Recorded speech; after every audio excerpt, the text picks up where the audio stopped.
Welcome back, my little thoughlings, to another 90 Day Fiancé recap. Let's talk season 11, episode 12. And I'm so happy to say that this recap is sponsored by ZocDoc, but we're going to talk more about them later. I can't believe I'm saying this, but this episode kind of made me like Greg again. Yeah, I think I liked him initially, especially when you compare him to Matt on his date with Ani. Holy moly, it was so painful to watch. Matt has no personality. He is so boring. He gives us nothing. It was so painful to watch Ani tell him, so Matt, can you give me something, like a reaction or show me that you like me? And he's like, yeah, I will. Cheers to one-on-one time. Right. I gotta go. No! See you guys in a bit. Have a good time.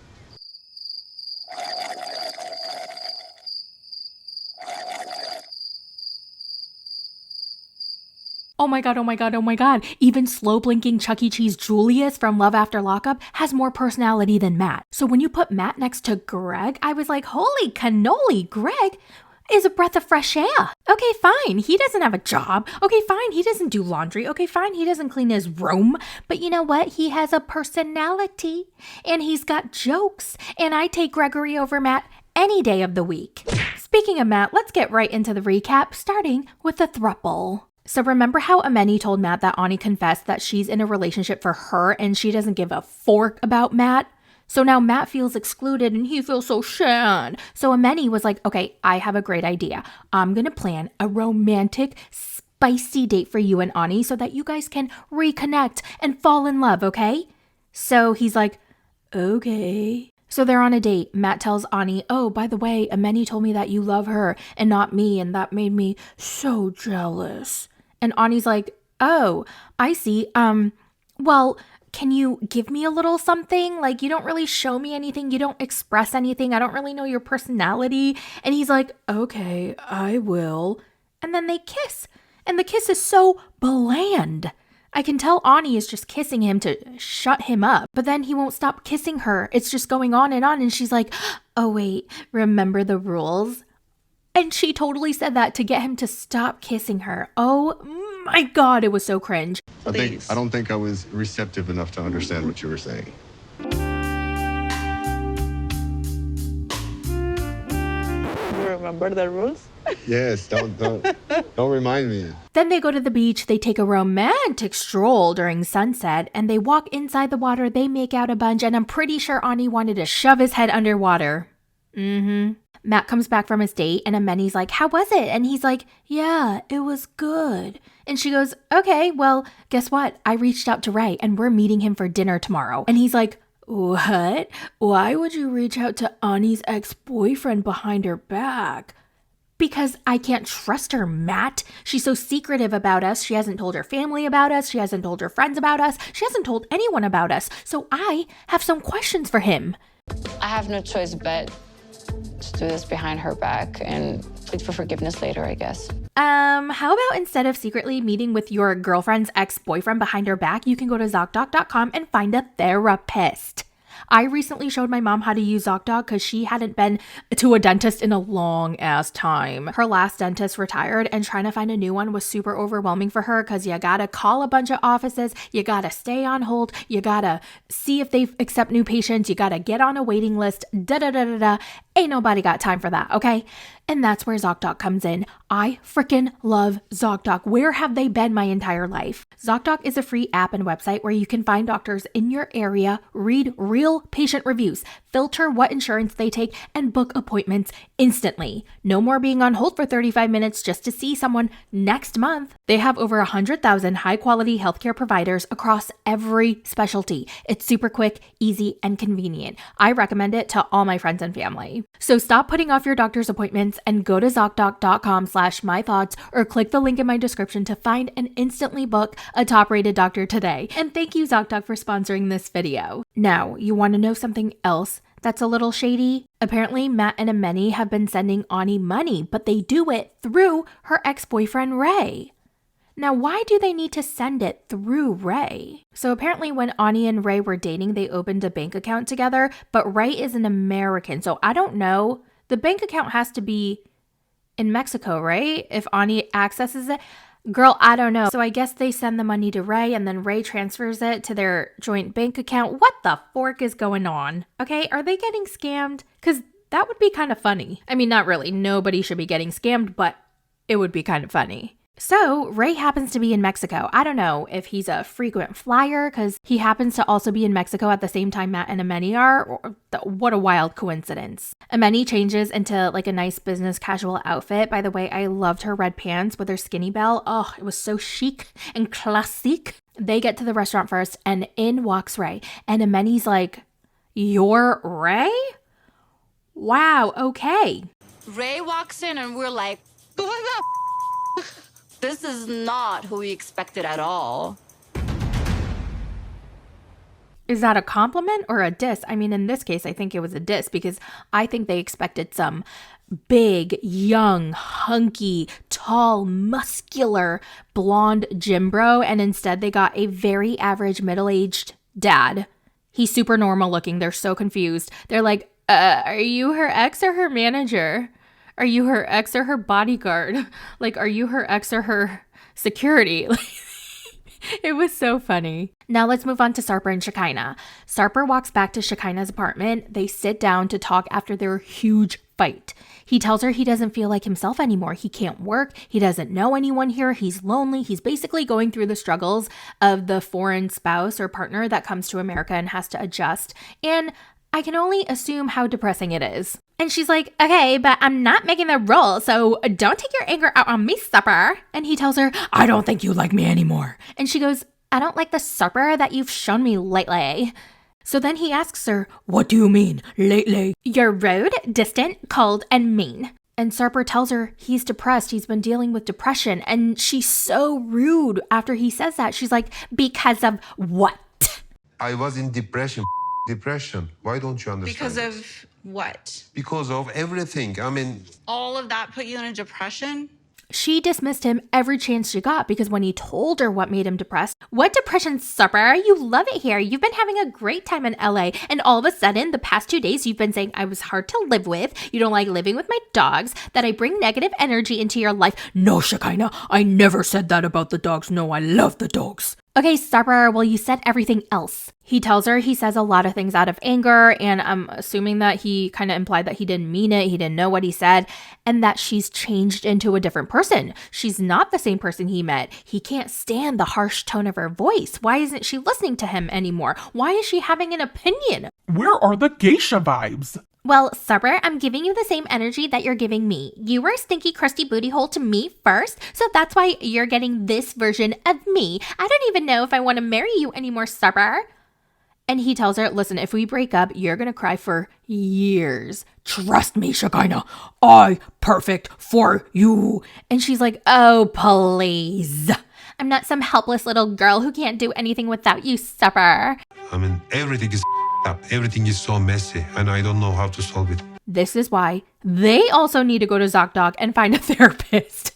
He said it himself. He's feeling depressed during this transition. This transition sounds very tough. And it sounds like Shekinah's not being very supportive or empathetic or understanding. She wants him to be a man because that's what she likes. She loves an alpha man who sucks it up and handles it, right? That's what turns her on. So she doesn't like seeing him struggle emotionally. She doesn't like seeing him vulnerable and speaking his feelings, talking about how he feels. She wants him to shut up and handle things because that's what a man does. And this is evident because later in their argument, she says she likes masculine men. She says, I want a real man. You love bad boys, and I'm a bad boy. No, I In love origins. masculine men, not I'm a bad masculine boys. man.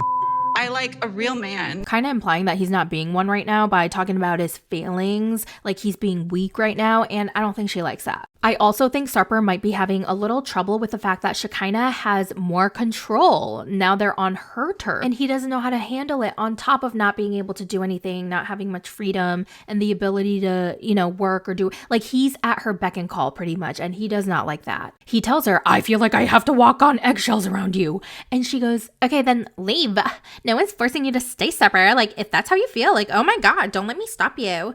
And I was like, girl, that is not how to respond to a guy who is being emotionally vulnerable and telling you his feelings. That is so damn rude. If it's too hard, then leave.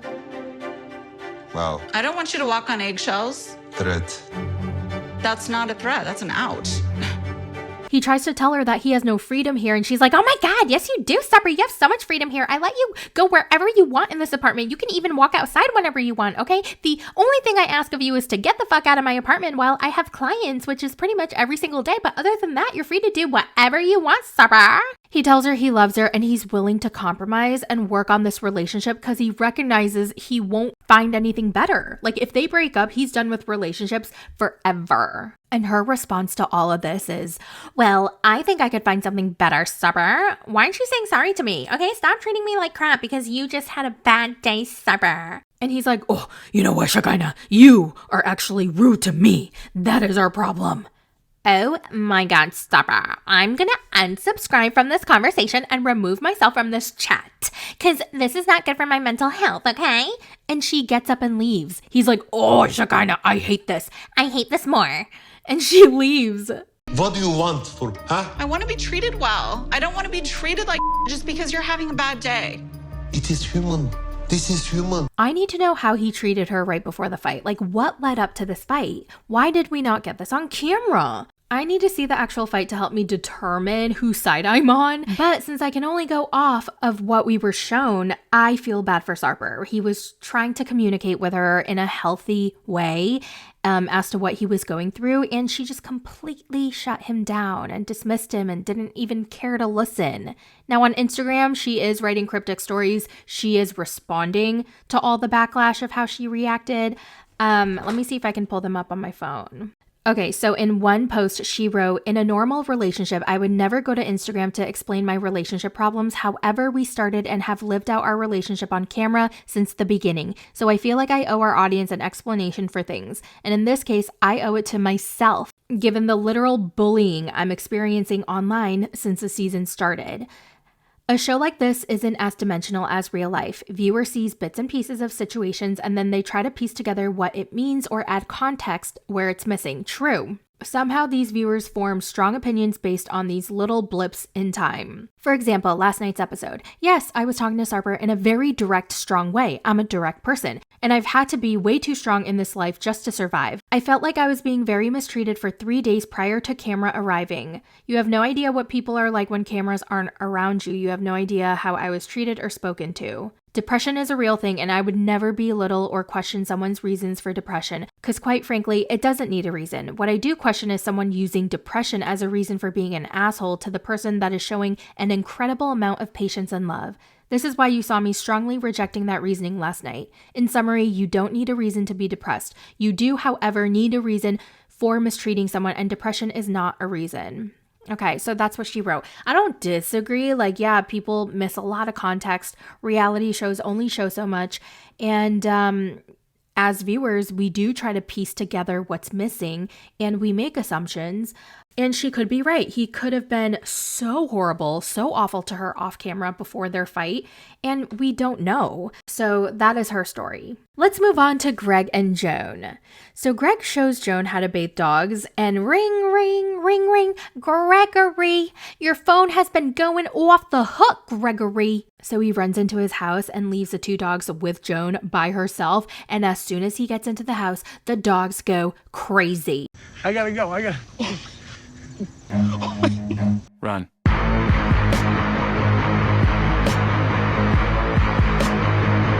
I'm assuming they just had their post-bath zoomies. Dog owners, you know what I'm talking about. Okay, thank you very much.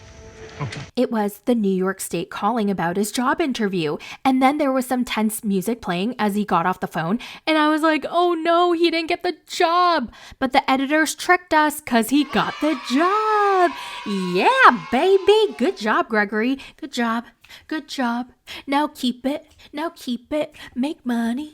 Make money. Don't disappoint us. Don't disappoint us. Joan is so relieved. She is so happy. She's already imagining getting out of his mother's house into their own place, and it now feels tangible. I got the job, baby. I got the job. You made it. To To celebrate, he takes her to New York City. Now, does he have the disposable income to go on a Manhattan trip? Not really, but hey, you only live once, and he just got a new job. Bada bing, bada boom, to the concrete jungle they go. God, I used to love New York City. He talked about how he loved watching Joan experience Times Square, and that's exactly how I feel. I love watching people experience New York City for the first time, especially Times Square, because it's pretty crazy at night with all the bright lights and so much going on. It's so cool, but don't spend your money there because everything is like tourist traps and it's all shit. They have a New York slice of pizza. Joan is loving it. He is loving seeing Joan enjoy it. And I gotta say, watching Gregory drive through the city, take her around New York, kind of taking the lead, it was kind of hot. He earned some points for me. I don't know, maybe he just got hotter because he has a job now too, but it was really nice to see him like confident and just taking the lead and showing her the places that he loves and just enjoying everything. I liked this version of Gregory. Like, this is honestly like a dream come true. Like, I can't believe this is really happening right now. You're here in New York eating a freaking New York slice of pizza. We've always just been talking about it. I feel like New York pizza is the best pizza I've ever had in my life. Oh, yeah. It's late now, so it's time to go to the hotel room. Ooh. Finally, away from Mama Lucille's house and away from the two little annoying yappy dogs that she tolerates. He got the room ready with rose petals, candles, champagne, and I think Joan was very, very happy. She's not a very expressive person, but you could tell that she was very happy. And she lets him know how much she appreciates him and for everything that he's doing. And she's like, I'm sorry I've been so hard on you and pushing you, but I've been doing it for our future and for us. And honestly, period, because she was not about to pull a Lucille and let him keep going the way he was going. She whipped him into shape. Moving on to Mark and Mina. He still has photos of his ex everywhere on the walls, still. Mina's in his office. She looks at more photos and there's a photo of him in a Walkman. Who is this Walkman he's with? This is unacceptable. It's Kamala. That was so funny. That was amazing because she didn't know who it was and she was like, who is this woman? She takes Maria and walks over to Martini Pat's house, and Martini Pat has a bunch of her friends sitting on the sofa crocheting while drinking. This is their weekly group therapy called Stitch and Bitch because all of these women are married to pilots and they're very type A, which I felt like was code for being assholes. So they take this time to get together, unwind, and talk a bunch of shit about their husbands. She needs a stitch and bitch. We just have a few sips and crochet. The women are very supportive of Mina. They're like, spill the tea, honey. What's going on? How's everything with Mark? How's his family? And Mina's like, it's okay. And they're like, it's okay? What do you mean? And Mina tells them about the prenup. Mark's family wants me to sign a prenup. And they're like, what? And Martini Pat lets her know that, you know what, the prenup is for your protection too. So just make sure you carefully read everything and make sure it protects you too. And they even get emotional. I literally have no idea how they ended up crying because they cry together. Martini Pat starts to cry, Mina starts to cry, and they're crying together. And I was like, what happened? By the way, I am obsessed with Martini Pat. How do I join this group? Do I have to move to New Hampshire?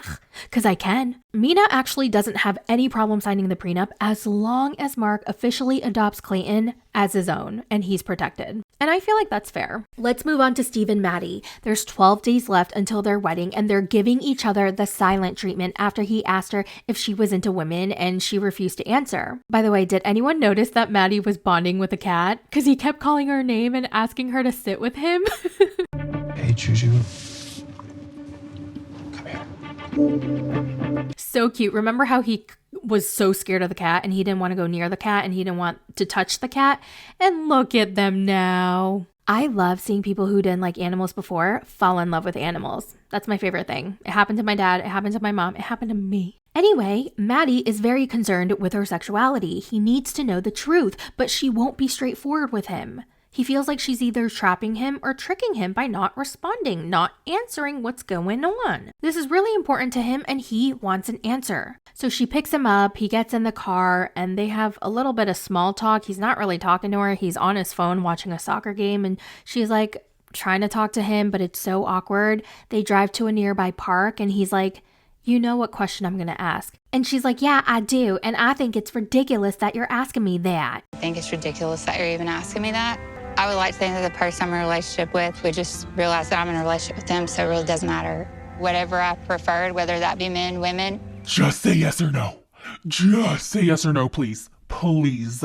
She wants him to stop talking about it, stop bringing it up, but at the same time, she's not even going to answer his question. If she answered his question with yes or no, like in a genuine manner, then he would stop asking. So he's like, so you're not going to say yes or no? And she goes, well, does it really matter? If I say no, you're not going to believe me anyway. And he goes, no, I will, as long as you're honest. And she's like, okay, fine, no. Can you leave me alone now? Oh my God. He's like, so you're saying no just to shut me up? And she's like, it don't matter.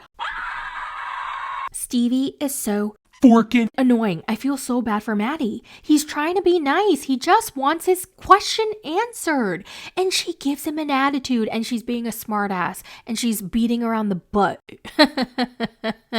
No pun intended.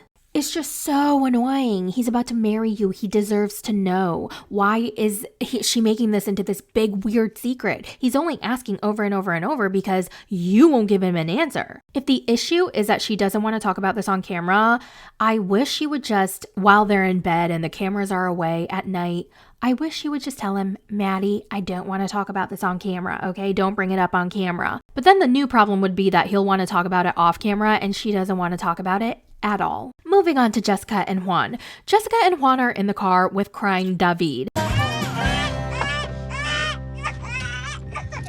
They check out a wedding venue for their winter wedding. I thought the venue was pretty, but it looked like a perfect place for a spring, summer, fall wedding, pretty much any other weather than winter. But they don't have a choice. They have to get married in the winter time. They will all have a blanket. We'll make them as comfortable as we can. And if it does crazy snow, we'll give all of your guests clear umbrellas. Okay, thanks a lot. What the f*** is a clear umbrella gonna do? So everyone has to be sitting outside in the middle of winter during a wedding ceremony? That ceremony better be 20 seconds long because I am not sitting my ass outside in freezing weather. Why am I talking like I'm going to the wedding? They do a walkthrough of how the wedding would go and he's like, oh my God, this wedding is very American. I would love to add some Colombian culture into it. And Jess gives him that look, you know, that look of silently telling him to shut the f*** up. I don't know, just all American, you know. It's just nothing wrong with the place. It's just, I don't see any Colombian thing around here.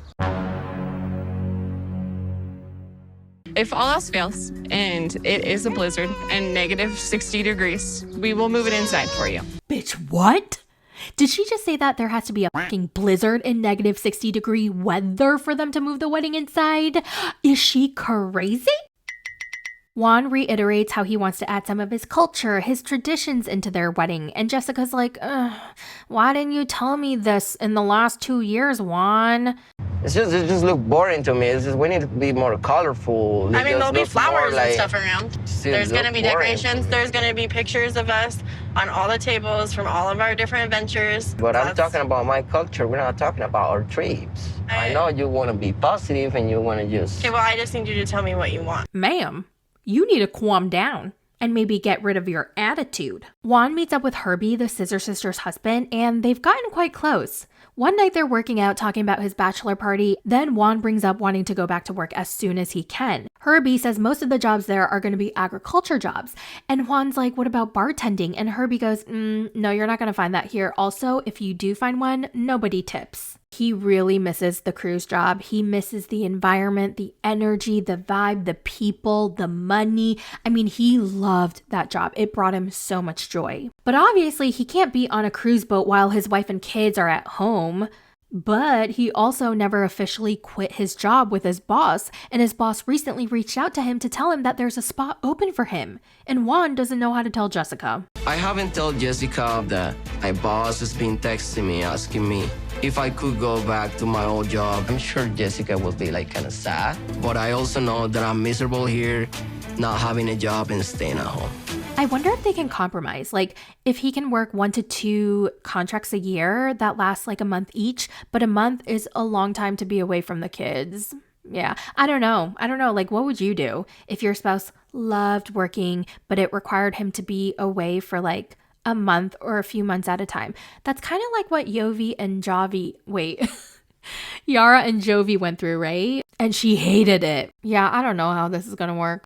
But if Jessica's issue is that she can't trust him to stay faithful, then maybe they shouldn't get married. You can't keep someone from doing something that they really want to do just because you're afraid that they're going to cheat. If they want to cheat, they're going to cheat regardless. I feel like the show is trying to make it seem like they might break up, like we don't know what's going to happen, but they all have social media. And the problem is they post pictures in real time of them together, and we already know what happens. Like, they stay together. So Jessica and Juan seem very much still together. And that kind of makes watching the rest of the season boring. Like, give me something to anticipate, you know? I wish they would put in their contracts that they can't post anything that gives away the current status of their relationship during the season while it airs. Last but not least, we have Shawn and Aaliyah. Their wedding is 30 days away. Shawn gets his arts and crafts box out so they can make a bedazzled accessory for their dog, Maxwell, who is, by the way, my favorite cast member this season. He asks her if she's having any second thoughts as the wedding is approaching, and she's like, no, but I do feel a bit incomplete with my transition. I'm confused, I have a lot of questions, and I still have a lot of insecurities. Now that I'm living like my transitioning process, it's being very hard and confused, and I have like a lot of insecurities. Apparently, they're still having some intimacy issues because Aaliyah feels uncomfortable in her body. She wants to talk to a professional about it, so she and Shawn go to a plastic surgeon, and Aaliyah tells the doctor that she wants to soften her brow bone, she wants boobs. But I haven't been a boob man in a while. I've been a pec man for a long time now, so that transition might be a little different. And she asks about bottom surgery. Shawn's like, wow, okay, I fell in love with a man, and now every facet of the man I fell in love with is disappearing. Yeah, that's why y'all shouldn't be together. And we have to address the elephant in the room. Who is paying for all these surgeries? It's going to be Shawn, so it's so weird. It's very complicated. And I just feel like they should break up before anything goes further. Well, that's it for the recap. What did y'all think of this episode? Let me know all your thoughts in the comments, and do not forget to visit my sponsor, ZocDoc.com/mythoughts, link below, or recommend it to your friends. Share the link to your friends and family who need to find a doctor. And thank you guys for watching. Thank you guys for your support. And until next time, bye. It's a recap. It's a recap. It's a